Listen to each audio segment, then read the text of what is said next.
नमस्कार साथियों, आप सभी का स्वागत है देवेंद्र सर ऑफिशियल में।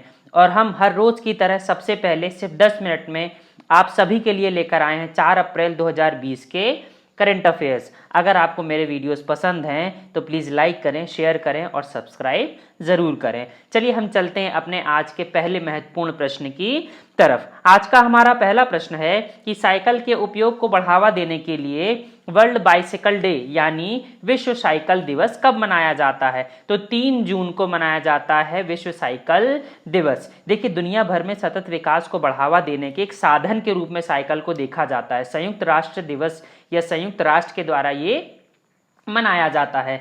साइकिल चलाने से आपकी पूरी के पूरे शरीर की एक्सरसाइज हो जाती है, साथ ही साथ क्लीन और ग्रीन एनर्जी का जो कॉन्सेप्ट है वो भी क्या होता है, आगे बढ़ता है। संयुक्त राष्ट्र के महासचिव हैं हाल फिलहाल में एंटोनियो गुटेरस। तो याद रखिएगा, साइकिल से दोस्ती 3 जून। चलिए हम चलते हैं अगले प्रश्न पर। अगला प्रश्न है हमारे पास, आपको याद होगा कल हमने मनाया था 2 जून को तेलंगाना राज्य स्थापना दिवस। तो लगे हाथ आप ये भी याद कर लीजिए। हमारा आखिरी राज्य है। कितने राज्य है भारत देश में? कुल 28 राज्य। चलिए चलते हैं अगले प्रश्न की तरफ। अगला प्रश्न है हमारे पास कि credit rating agency Moody's investors services के द्वारा भारत की सोवरेन रेटिंग को घटाकर कितना कर दिया गया? अब ध्यान दीजिएगा, यहाँ पे सोवरेन रेटिंग की बात कही गई है। अभी तक BAA2 थी, अब इसे घटाकर BAA3 कर दिया गया है। अब ये BAA3 सबसे कम की निवेश इन्वेस्टमेंट की रैंकिंग है, जो जंक श्रेणी से सिर्फ जस्ट एक स्टेप ऊपर आती है। जंक श्रेणी आपको पता है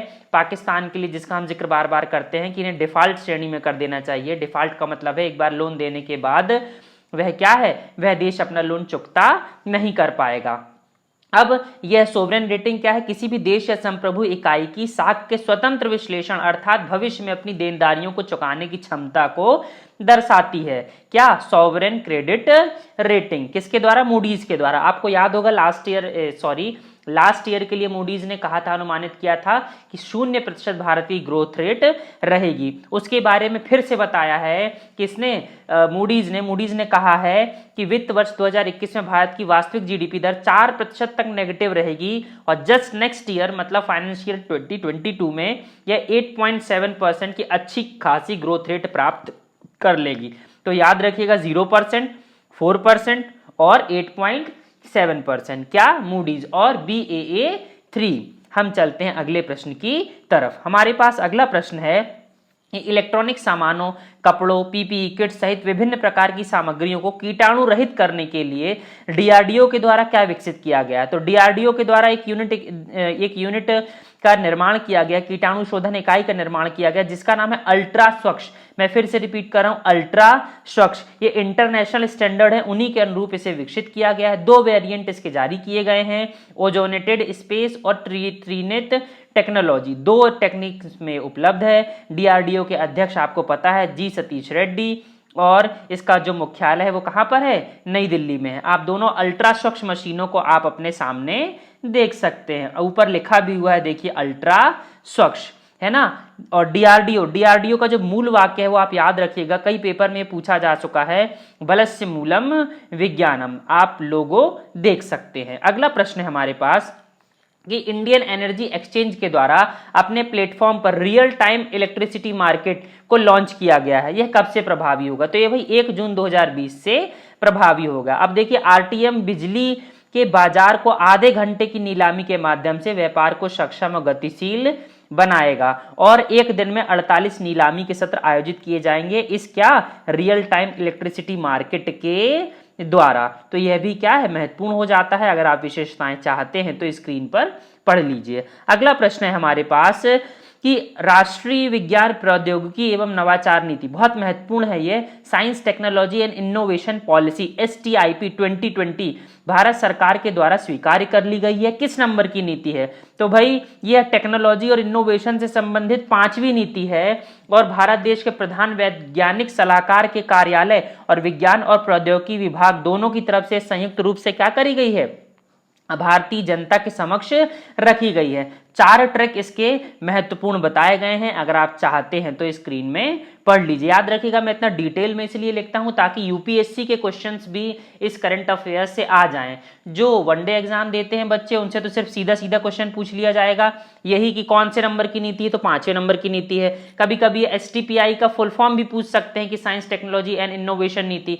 आपसे यह भी पूछा जा सकता है कि किसके द्वारा जारी की गई, तो वैज्ञानिक सलाहकार कार्यालय विज्ञान और साइंस। और जो यूपीएससी के बच्चे उनसे ये चारों जो ट्रैक हैं वो भी पूछे जा सकते हैं। पहली नीति कब आई थी? पहली नीति आई थी, आप देख सकते हैं स्क्रीन में, 1958 में। उसके बाद आई थी 1983 में, फिर 2003 में, फिर 2013 में, और अब कोरोना जैसी महामारी भारत देश में फैली हुई है, इसी समय पर साइंस टेक्नोलॉजी और इनोवेशन नीति सामने आ रही है। तो याद रखिएगा भाई 2020, पहली 1958 में, 5वीं 2020 में। अगले प्रश्न की तरफ चलते हैं। अगला प्रश्न है हमारे पास, रोजगार चाहने वाले पंजीकृत उम्मीदवारों के लिए मुफ्त ऑनलाइन कैरियर कौशल प्रशिक्षण की शुरुआत किसके द्वारा की गई है? तो भाई जो रोजगार है या कौशल का प्रशिक्षण कौन देगा? केंद्रीय श्रम और रोजगार मंत्रालय, union ministry of labour and employment. अब किस परियोजना के तहत होगा? तो यह होगा राष्ट्रीय कैरियर योजना, नेशनल कैरियर सर्विसेज के तहत या परियोजना के तहत। इसके लिए अलग से पोर्टल है, आपको पता होना चाहिए, नेशनल कैरियर सर्विस पोर्टल। और प्रशिक्षण का जो मॉड्यूल है वो 2 भाषाओं में उपलब्ध है, हिंदी में और इंग्लिश में। अब आप देख सकते हैं नेशनल कैरियर सर्विस की जो शुरुआत है वो 20 जुलाई 2015 को प्रधानमंत्री के द्वारा एक पंचवर्षीय मिशन मोड के रूप में शुरू की गई थी। रोजगार और श्रम मंत्रालय के तहत यह आता है। आप इसको या इसका जो लोगो है वो आप सामने देख सकते हैं। इसकी टैगलाइन है सही अवसर सही समय, है ना? तो बहुत महत्वपूर्ण है, राइट अपॉर्चुनिटीज राइट टाइम। एक बार समय जाने के बाद अगर आपने स्किल नहीं सीखी तो आप कोई यूजफुल नहीं रह जाएंगे। कुछ ना कुछ स्किल तो आपके जीवन में आना ही चाहिए। चलिए चलते हैं अगले प्रश्न की तरफ। अगला बहुत महत्वपूर्ण प्रश्न है कि 1 जून से वन नेशन वन कार्ड योजना कितने राज्यों में पूरी तरह से लागू हो जाएगी? तो आपको पता है 1 जून जस्ट अभी अभी निकला है, तो 20 राज्यों में यह one nation one ration card बहुत बहुत महत्वपूर्ण योजना है, अति महत्वाकांक्षी योजना है। देखिए मैं इसके बारे में आपको बहुत डिटेल में बताऊंगा। राशन कार्ड किसी भी राज्य में बना हो, लेकिन उसका राशन क्या कर सकते हैं आप? किसी भी दूसरे राज्य में खरीद सकते हैं। आपको पता है अगर ये सफलतापूर्वक कोरोना के पहले ही लागू कर दी जाती है योजना, तो आपने देखा प्रवासियों से संबंधित कितनी सारी समस्याएं देश में गई। मध्य प्रदेश की सरकार को चरण पादुका योजना चलानी पड़ी, भारत सरकार को प्रवासियों के लिए क्या ट्रेन चलानी पड़ी, उसमें बहुत सारी पॉलिटिक्स भी हुई। कुछ श्रमिक बेचारे क्या ट्रेन के ट्रैक में जा रहे थे, वो ट्रेन से दब के मर गए, कुछ श्रमिक रोड में मर गए, कुछ गर्भवती महिलाएं मर गई, कुछ क्या है बिल्कुल असमय पर काल कवलित हो गए। साथ ही साथ जब ये प्रवासी गए तो ये अपने साथ कोरोना लेकर भी गए। इतनी सारी समस्याएं सिर्फ इस one nation one ration card योजना से क्या होती? समाप्त हो जाती। अब देखिए 20 राज्यों में लागू होने की वजह से लगभग डायरेक्ट 67 करोड़ लोगों को इस योजना का फायदा होने वाला था। इसकी शुरुआत कब हुई थी? इसकी शुरुआत हुई थी लास्ट ईयर 9 अगस्त को। सबसे पहले 4 राज्यों के द्वारा इसे स्वीकार किया गया था, महाराष्ट्र, गुजरात, आंध्र प्रदेश और तेलंगाना। हालांकि उस समय पर राज्य क्या है इस योजना के खिलाफ थे, क्योंकि आपको पता बड़े बड़े राज्यों में गरीब राज्यों से लोग आते हैं और वहां पर रहते हैं, तो उनको क्या करना पड़ेगा? अनाज बांटना पड़ेगा। उस समय पर मतलब पिछले साल 9 अगस्त के समय पर इस योजना को राशन कार्ड पोर्टेबिलिटी का नाम दिया गया था। आपको पता होना चाहिए 2 भाषाओं में इसे जारी किया जाएगा, एक तो वहां की लोकल लैंग्वेज जो भी हो, और सेकंड या तो हिंदी होगी या इंग्लिश होगी।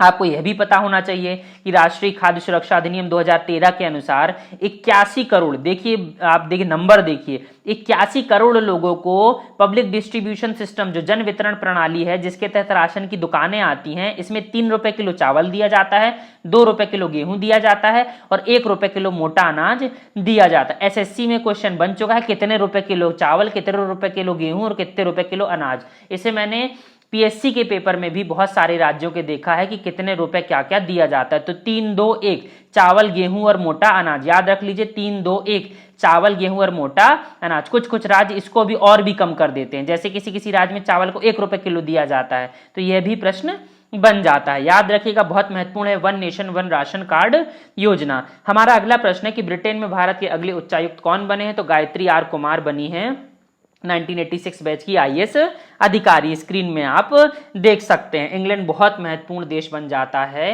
भारत देश के लिए और वर्ल्ड पॉलिटिक्स में भी। चलिए अगला प्रश्न देखते हैं। फिनलैंड में भारत के नए राजदूत कौन बने? तो आपको याद होगा जो हमारे क्या थे, काफी स्क्रीन में आया करते थे आईएफएस अधिकारी रवीश कुमार, है ना, जो प्रवक्ता हुआ करते थे कुछ दिन पहले भारत सरकार के विदेश मंत्रालय, इन्हें बनाया गया फिनलैंड का नया राजदूत। 1995 बैच का आईएफएस अधिकारी हैं। हेलसिंकी की राजधानी है और सना मरीन है फिनलैंड की हाल फिलहाल में प्रधानमंत्री। आप देख सकते हैं रवीश कुमार को। और फिनलैंड एक स्कैंडिनेवियाई देश है, आपको पता है फिनलैंड की कंपनी बहुत फेमस है, क्या नाम है? नोकिया। अगला प्रश्न, कुवैत में भारत के अगले राजदूत किसे नियुक्त किया गया है? तो सीबी जॉर्ज को बनाया गया है। 1993 बैच के आईएफएस अधिकारी हैं। आप देख सकते हैं कुवैत की स्थिति, रणनीतिक स्थिति बहुत महत्वपूर्ण है। अगला प्रश्न है कि जयंतीलाल नानोमा का निधन हो गया है, वे किस खेल से संबंधित है? तो भाई तीरंदाज से संबंधित है। सड़क दुर्घटना में इनकी मौत हो गई है। इतनी क्या अकाल समय पर। आप देख सकते हैं तीरंदाजी खेल किसे कहते हैं ना, जो धनुष बाण चलाते हैं उसे कहा जाता है। अगला प्रश्न है हमारे पास, पूर्व केंद्रीय मंत्री 3 बार कांग्रेस से सांसद रहे पी नामग्याल का निधन हो गया, वे कहां से आते थे? तो वे आते थे कहां से?